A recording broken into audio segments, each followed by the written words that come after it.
किसी भी क्रांति के लिए हमें लंबा समय चाहिए और ऐसा हमारे इतिहास में भी हुआ, भारत के इतिहास में हुआ, भारतीय राष्ट्रीय आंदोलन में भी हुआ। ये समय था सन 1857 से 1947 तक, यानी लगभग 90 सालों का। 90 सालों के इतिहास में न जाने कितनी लड़ाइयाँ लड़ी गई, कितने लोगों ने लड़ाइयाँ लड़ी और न जाने कितने क्रांतिकारी ऐसे थे जो कि इतिहास के पन्नों में कहीं गुम हो गए। ये समय था, ये दौर था 1857 से 1947 का।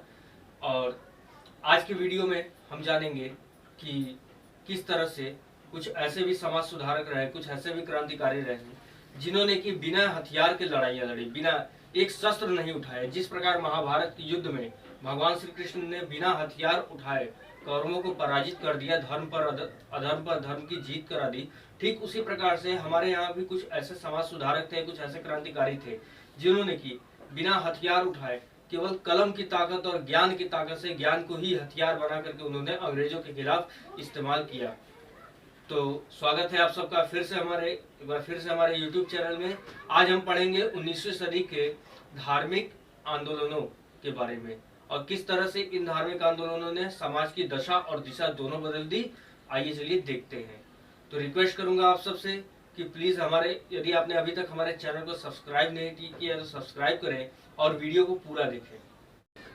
19वीं सदी के प्रमुख धार्मिक एवं सामाजिक आंदोलन।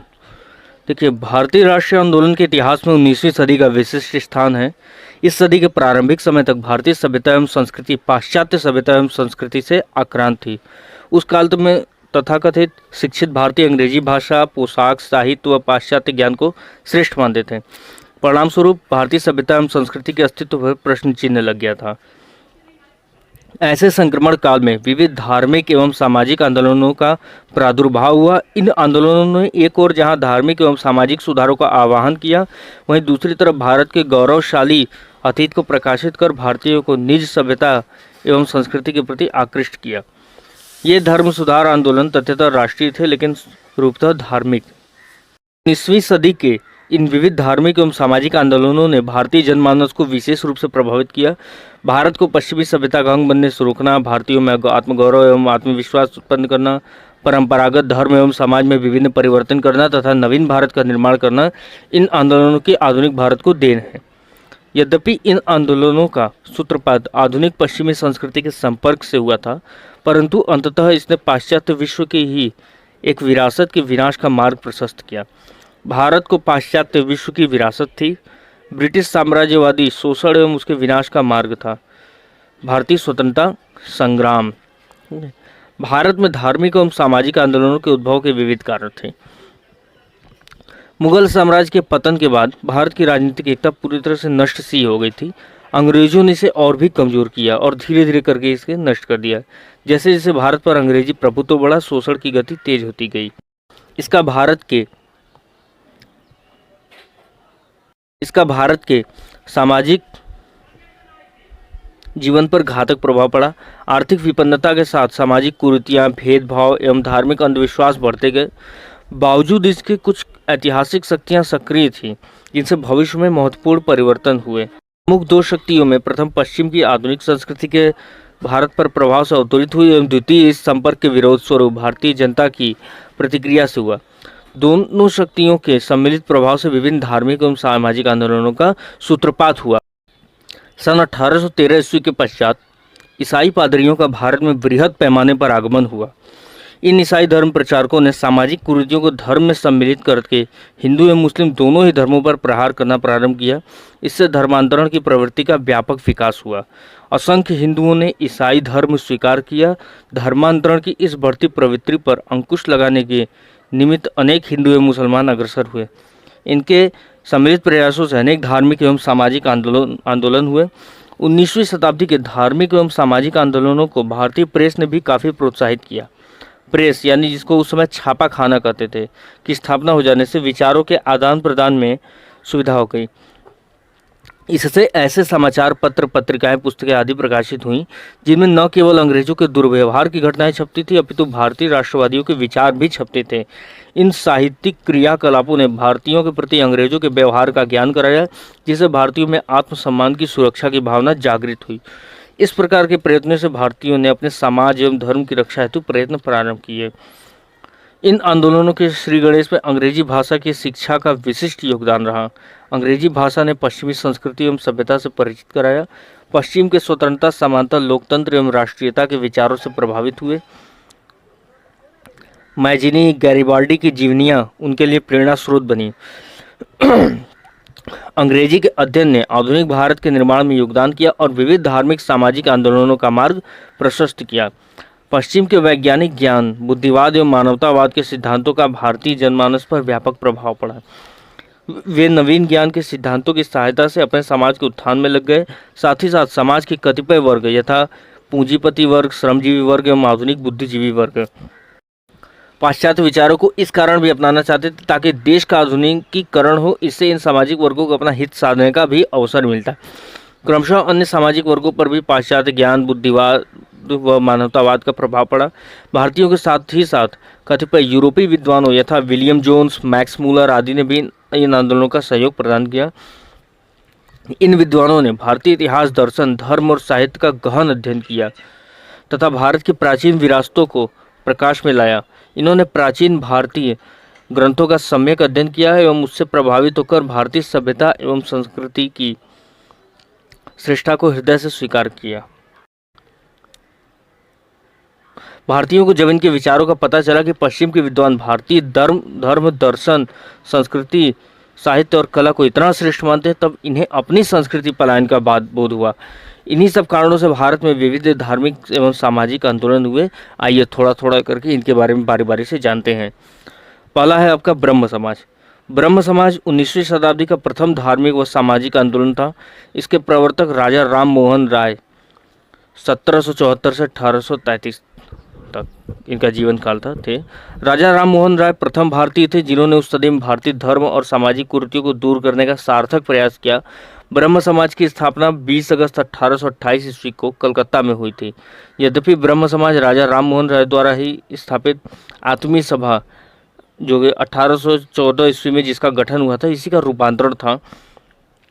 ब्रह्म समाज ने भारतीय समाज को जीवन के चतुर्दिक क्षेत्रों में नवीन जीवन प्रदान किया। धार्मिक दृष्टि से ब्रह्म समाज ने अपने दृष्टिकोणों को उपनिषदों एवं वेदों पर आधारित करते हुए एक ईश्वर, सभी धर्मों का सार, सत्य, मूर्ति पूजा एवं कर्म कांड की निरर्थकता आदि सिद्ध किया।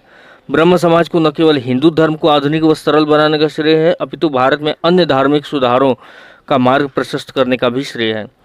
ब्रह्म समाज का प्राथमिक उद्देश्य समाज सुधार था। ब्रह्म समाज ने सती प्रथा, बाल विवाह, बहुविवाह, जाति प्रथा, पर्दा प्रथा, अस्पृश्यता, नशाखोरी आदि अनेक सामाजिक कुरीतियों का विरोध किया। ब्रह्म समाज ने अनेक रक्षणात्मक कार्य भी किए, जैसे स्त्री शिक्षा, अंतर्जातीय विवाह, विधवा विवाह आदि इन रचनात्मक कार्यों में भी उल्लेखनीय है। ब्रह्म समाज ने समय समय पर विभिन्न पत्र पत्रिकाओं का प्रकाशन कार्य भी किया। स्वयं राजा राम मोहन राय भारतीय पत्रकारिता के अग्रदूत थे। इन्होंने बंगाली पत्रिका संवाद कौमुदी, पहली बंगाली पत्रिका है ये संवाद कौमुदी। इसके साथ ही राजा राम मोहन राय द्वारा मिरातुल अखबार, केशव चंद्र सेन द्वारा इंडियन मिरर और वाम बोधनी साधारण ब्रह्म समाज द्वारा तत्व कौमुदी, ब्रह्म पब्लिक ओपिनियन, संजीवनी आदि का प्रकाशन भी उल्लेखनीय है। ब्रह्म समाज ने धार्मिक व सामाजिक पुनरुत्थान के लिए विविध साधनों यथा विभिन्न समाजों की स्थापना, भाषण, लेख, समाचार पत्र, पत्रिकाएं। ब्रह्म समाज ने धार्मिक व सामाजिक पुनरुत्थान के लिए विविध साधनों यथा विभिन्न समाजों की स्थापना, भाषण, लेख, समाचार पत्र, पत्रिकाएं, स्कूल एवं कॉलेज आदि की स्थापना, धार्मिक वाद विवाद का आयोजन आदि का प्रयोग किया। देवेंद्र नाथ की तत्व बोधनी सभा, केशव चंद्र सेन की संगत सभा व भारतीय सुधार समाज जैसी सामाजिक सभाएं ब्रह्म समाज के दृष्टिकोण के प्रचार में उत्प्रेरक का कार्य करती थी। सामाजिक एवं धार्मिक जागरूकता के लिए ब्रह्म समाज ने शिक्षा के क्षेत्र में भी प्रभुत योगदान किया। यद्यपि शिक्षा के क्षेत्र में ब्रह्म समाज ने अंग्रेजी भाषा एवं पश्चिमी शिक्षा का ही समर्थन किया। ब्रह्म समाज ने अनेक स्थानों पर स्कूल व कॉलेज खोलने का संतुल्य कार्य किया। स्वयं राजा राम मोहन राय ने इंग्लिश स्कूल 1817 ईस्वी में, वेदांत कॉलेज 1825 ईस्वी में, हिंदू कॉलेज की स्थापना कलकत्ता में कराई। हिंदू कॉलेज का सन अज्ञात है। ब्रह्म समाज ने तत्कालीन भारत के अनेक स्थानों पर इस प्रकार के अन्य संगठनों की स्थापना का मार्ग खोला। महाराष्ट्र का प्रार्थना समाज भी ब्रह्म समाज से प्रेरित था। प्रार्थना समाज ने महाराष्ट्र में वही कार्य किए जो ब्रह्म समाज ने बंगाल में किया। राजा राम मोहन राय की मृत्यु के पश्चात ब्रह्म समाज क्रमशः कई शाखाओं में विभक्त हो गया। देवेंद्रनाथ टैगोर ने आदि ब्रह्म समाज, केशव चंद्र सेन ने भारतीय ब्रह्म समाज और इनके पश्चात साधारण ब्रह्म समाज की स्थापना हुई। ब्रह्म समाज के इस प्रकार के विभाजन के कई कारण थे। 19वीं शताब्दी के उत्तरार्ध में समाज में लगातार आंतरिक फूट पड़ती रही, इसके कारण ब्रह्म समाज पर व्यापक प्रभाव पड़ा। बावजूद इसके ब्रह्म समाज के महत्व को नज़रअंदाज नहीं किया जा सकता। अब इसी क्रम में हम लोग पढ़ेंगे आर्य समाज के बारे में। जिस प्रकार बंगाल में सामाजिक एवं धार्मिक सुधार का कार्य ब्रह्म समाज ने किया, उसी प्रकार महाराष्ट्र में हिंदू धर्म और समाज सुधार का कार्य आर्य समाज ने किया। इसकी स्थापना स्वामी दयानंद सरस्वती ने सन 1875 ईस्वी में बम्बई में की थी। यद्यपि आरंभ में इसके समक्ष अनेक बाधाएं खड़ी हुई, परंतु शीघ्र ही उत्तरी भारत के अधिकांश भागों, पंजाब, उत्तर प्रदेश, राजस्थान, बिहार पर इसका प्रभाव कायम हो गया। स्वामी दयानंद सरस्वती के नेतृत्व में प्रारंभ में आर्य समाज ने अपने दृष्टिकोणों का प्रचार शास्त्रार्थ एवं सामूहिक भोज आदि के माध्यम से किया।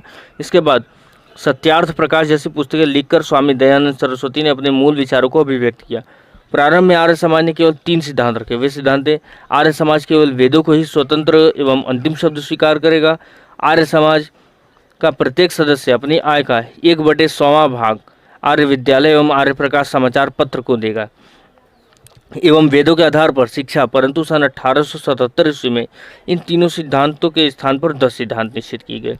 इन 10 सिद्धांतों में मूर्ति पूजा का खंडन, तीर्थयात्रा एवं अवतारवाद का विरोध, एकेश्वरवाद, बाल विवाह एवं बहुविवाह का विरोध, हिंदी एवं संस्कृत भाषा का प्रसार, कर्म एवं पुनर्जन्म में विश्वास, वेदों पर आधारित शिक्षा आदि प्रमुख है। आर्य समाज को सैनिक हिंदुत्व नाम से भी अभिहित किया जाता है। इसको इंग्लिश में कहा जाता है मिलिटेंट हिंदुइज्म।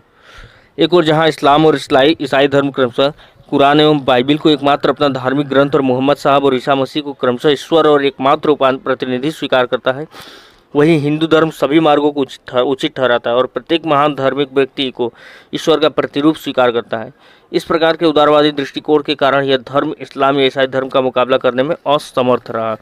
इस प्रकार के उदारवादी दृष्टिकोण के कारण यह धर्म इस्लाम या ईसाई धर्म का मुकाबला करने में असमर्थ रहा। इस प्रकार के दृष्टिकोण की अभिव्यक्ति दयानंद सरस्वती ने की और तदनुरूप हिंदू धर्म को कट्टरता प्रदान की। इसी कारण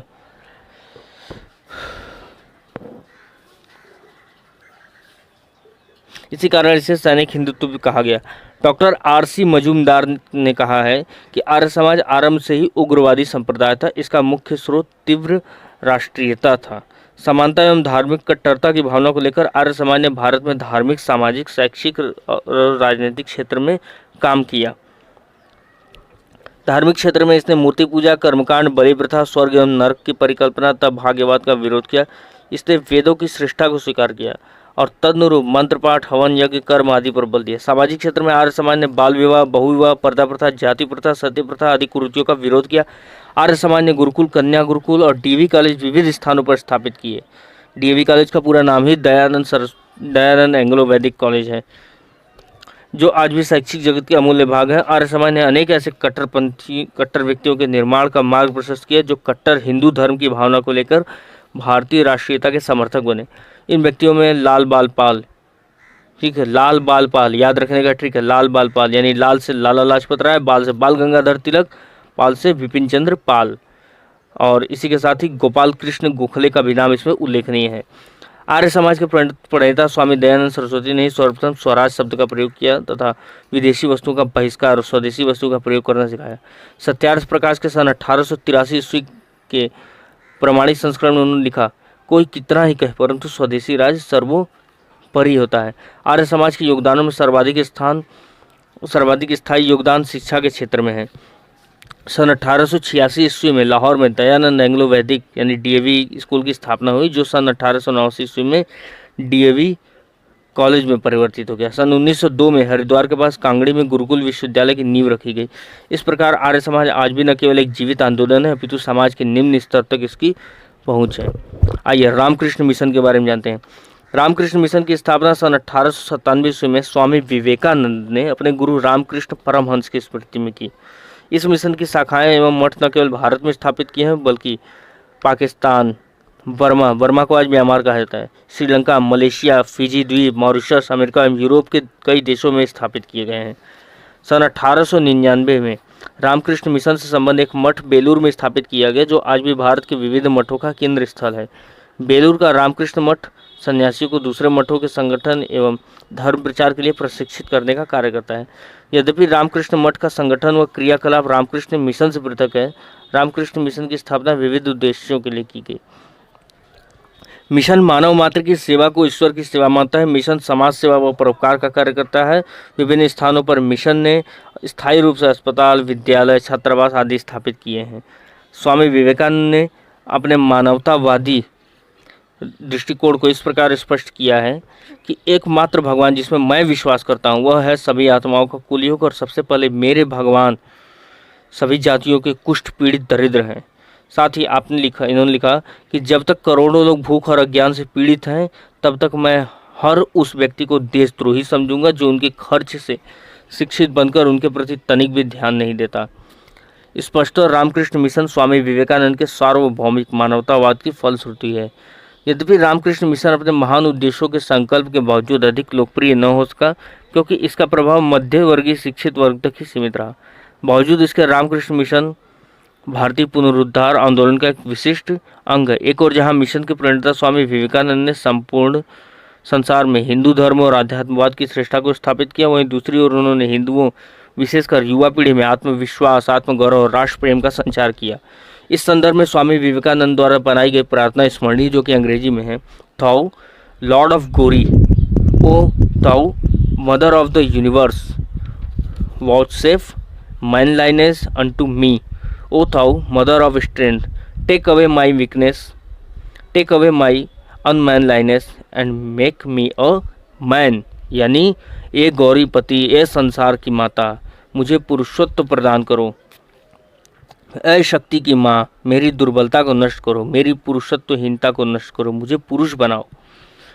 विश्व को रामकृष्ण मिशन की सबसे बड़ी देन आध्यात्मवाद है। मिशन के प्रेरक रामकृष्ण परमहंस ने वेदों और उपनिषदों के सूक्ष्म ज्ञान को आम आदमी के लिए सुलभ बना दिया।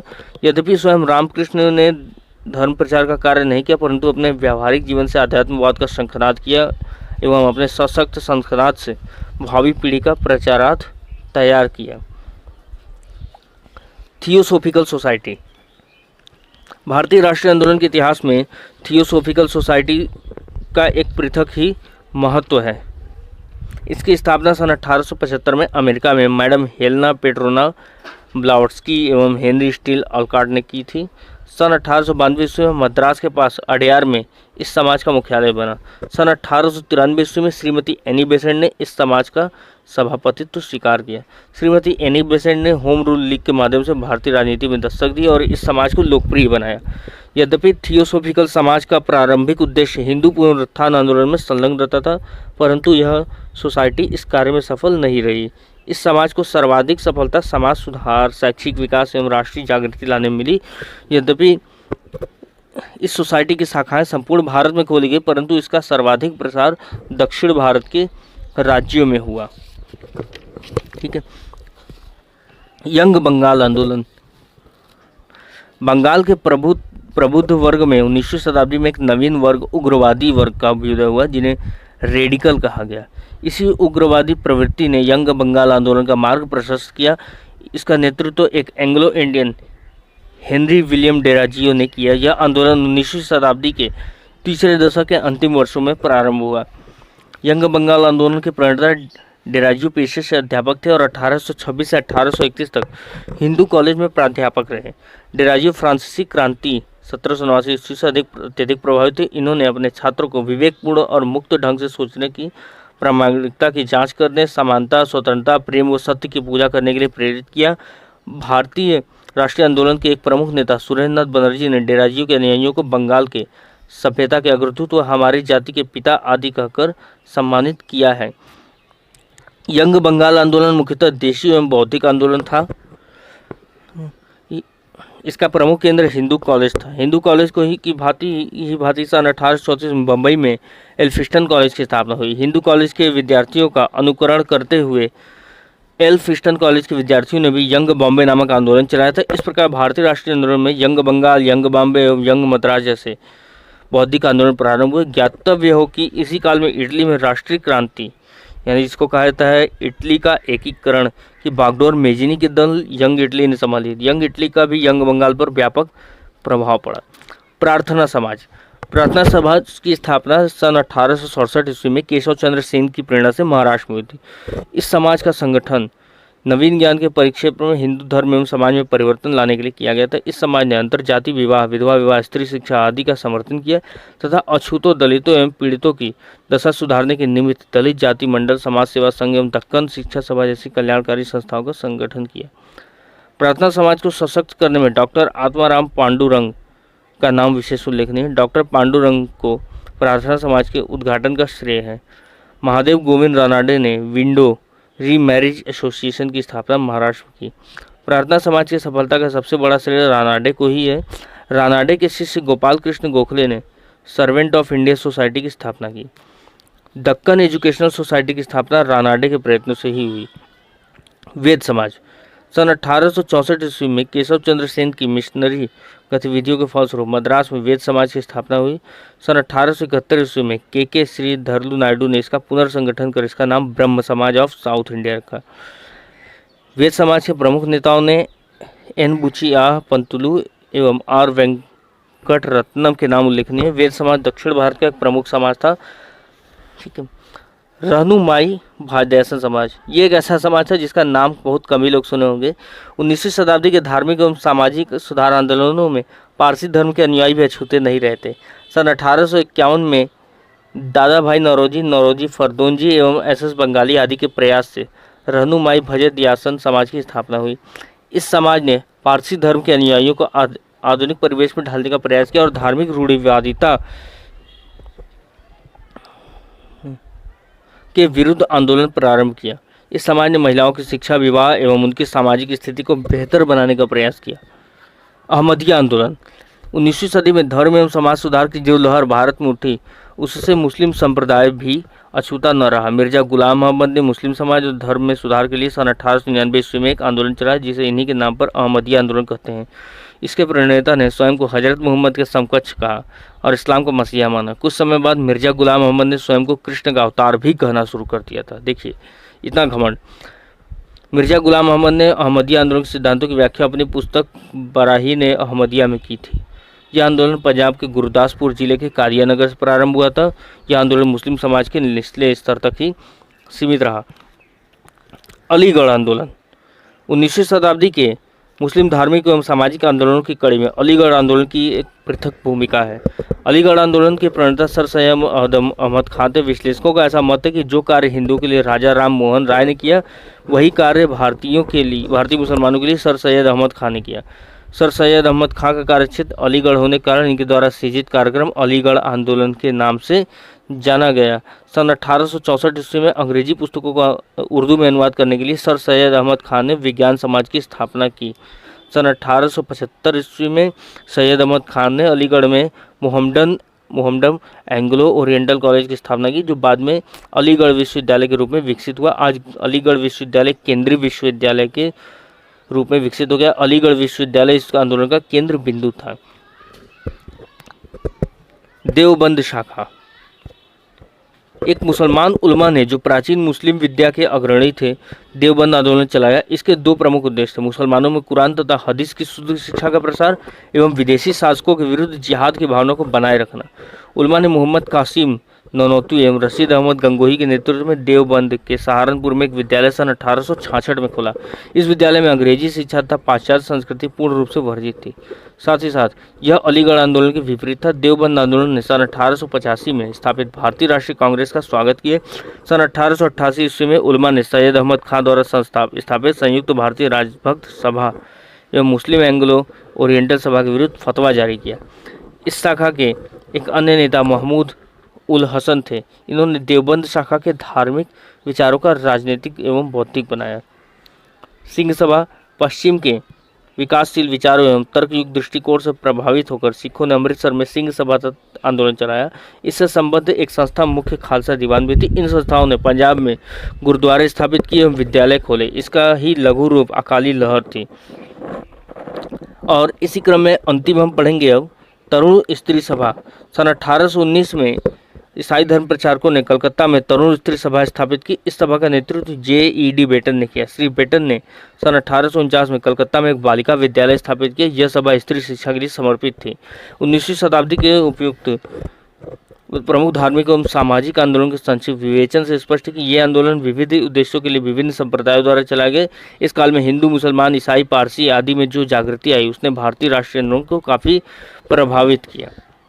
यदि आप लोगों को वीडियो पसंद आया हो तो प्लीज़ वीडियो को लाइक करें, हमारे चैनल को सब्सक्राइब करें और अधिक से अधिक लोगों तक शेयर करें। और मिलते हैं अपने अगले वीडियो के साथ।